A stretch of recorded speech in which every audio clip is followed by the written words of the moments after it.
Como se fala no mundo dos esportes, deu a lógica.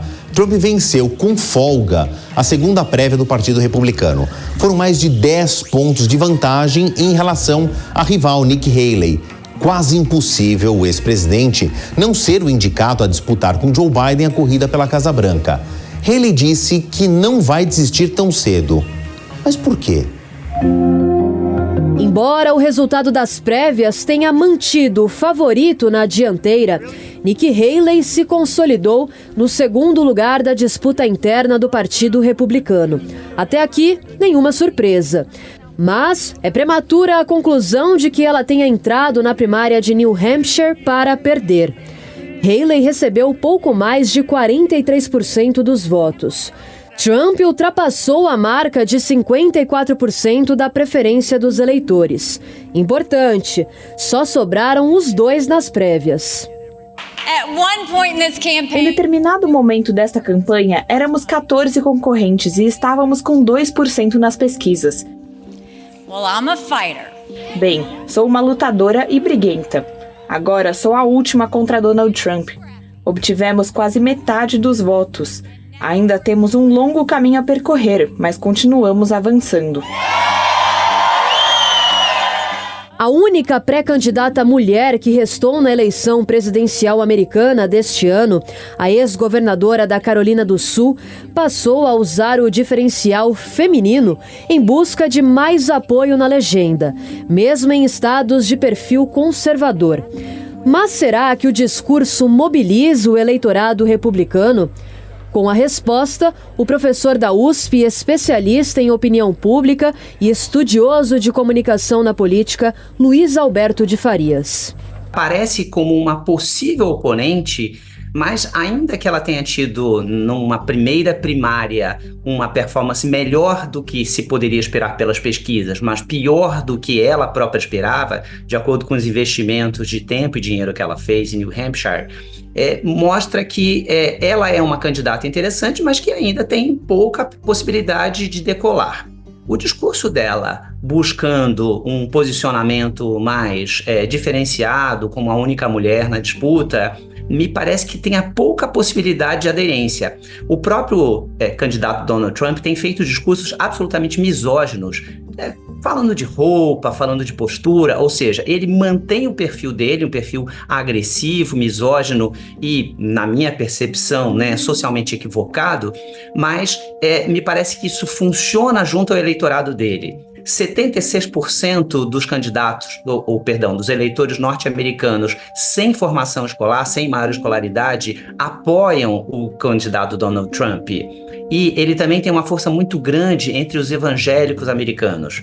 Essa combinação de dois fatores fragiliza a possibilidade de um discurso mais progressista que a Haley vem buscando adotar. O destaque de Nikki Haley no cenário eleitoral americano vai muito além da questão de gênero.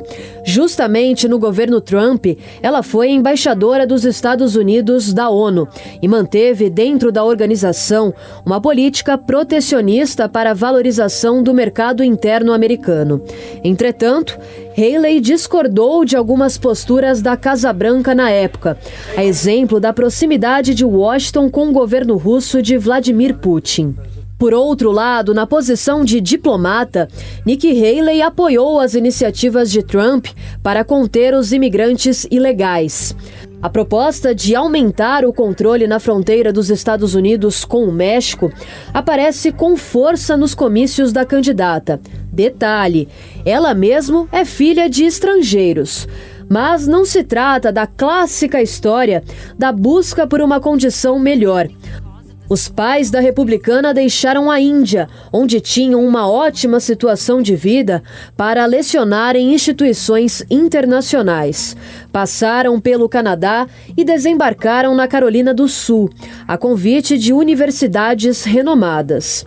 A ex-governadora teve uma infância confortável, teve a oportunidade de estudar e crescer profissionalmente. A própria trajetória de sucesso serve de argumento para defender que os interessados em viver nos Estados Unidos façam pelas vias legais. A recorrente crise dos refugiados que tentam passar clandestinamente pela fronteira também baseou a campanha de Ron DeSantis, o governador da Flórida que desistiu da pré-campanha depois do resultado da primeira prévia.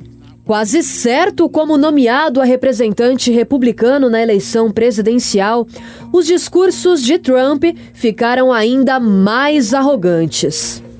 Vencemos em quase todas as pesquisas nos últimos 3 meses contra o desonesto Joe Biden. Ganhamos em quase todas as pesquisas e ela, Nikki Haley, não vence essas pesquisas. Esse não é o típico discurso de vitória.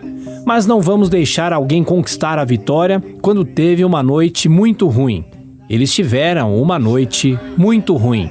No fundo, o pronunciamento do ex-presidente foi mais para desqualificar o futuro adversário democrata do que realmente enfrentar a adversária de partido.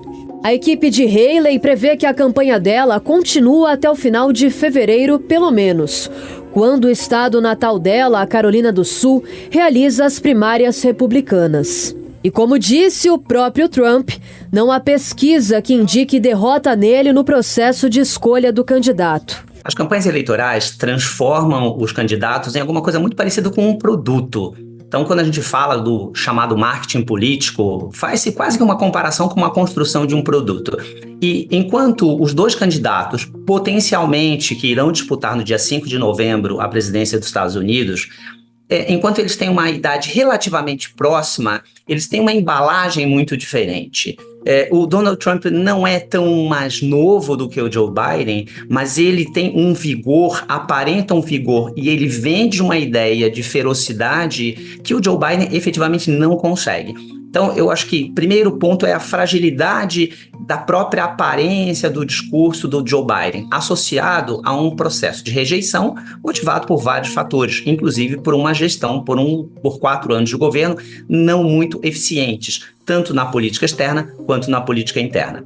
Então, é interessante porque os candidatos, eles têm mais ou menos uma expectativa de como é que eles iriam se comportar.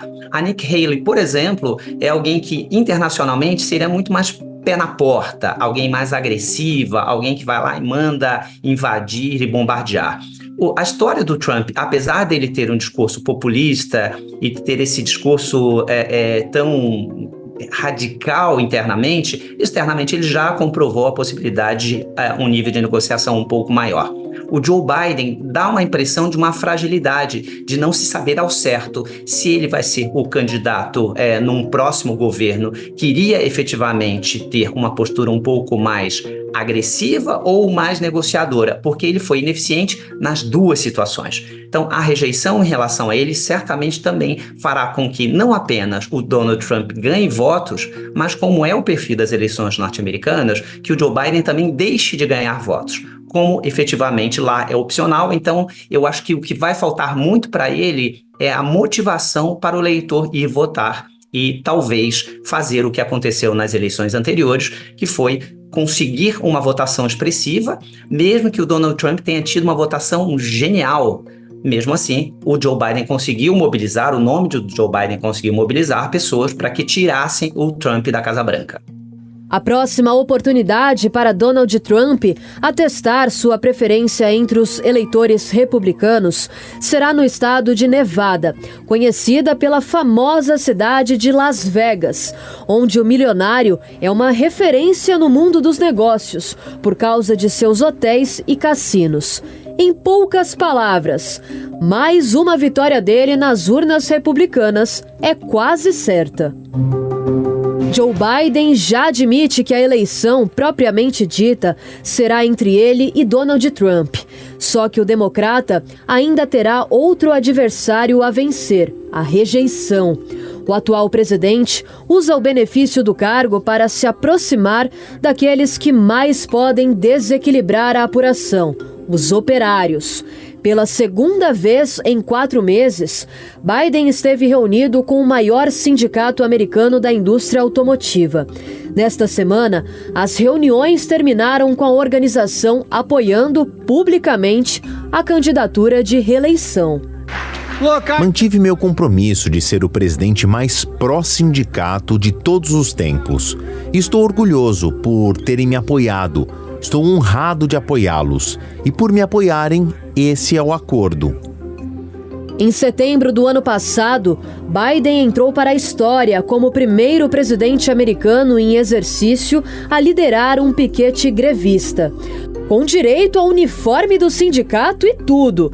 Ali ele esteve mais como político em campanha do que na função de chefe de Estado.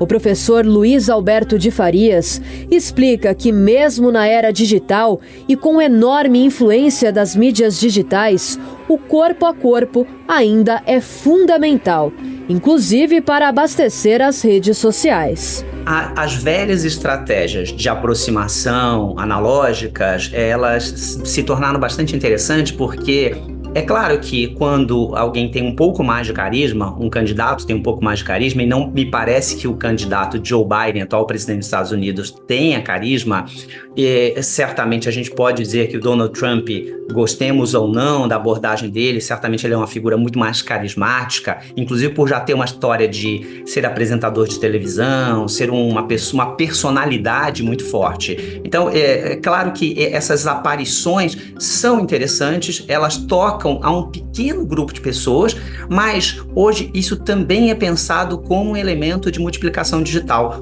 Então, no momento em que se faz alguma abordagem desse tipo, também já está se planejando uma ação de massificação e de impulsionamento nas redes digitais. Então, é claro que, mesmo que você planeje tudo, é difícil você fazer alguém que efetivamente não tenha brilho, brilhar, seja no presencial, seja no digital.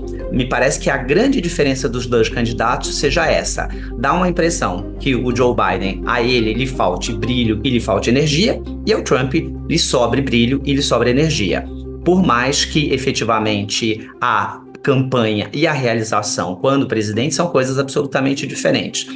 Nós podemos ver, tanto na campanha do Trump quanto no seu governo de 4 anos, assim como do Joe Biden, as promessas não são necessariamente efetivadas após a eleição, porque realmente depois há um processo de negociação com o legislativo e mesmo com a opinião pública. Biden e Trump serão oficializados candidatos à Casa Branca nas convenções dos respectivos partidos, que devem acontecer até agosto. Entretanto, o cenário atual faz das disputas internas das legendas já se tornarem mera formalidade este ano. A própria campanha de Trump admite que as aparições públicas do candidato daqui para frente estarão concentradas na briga direta com o atual presidente.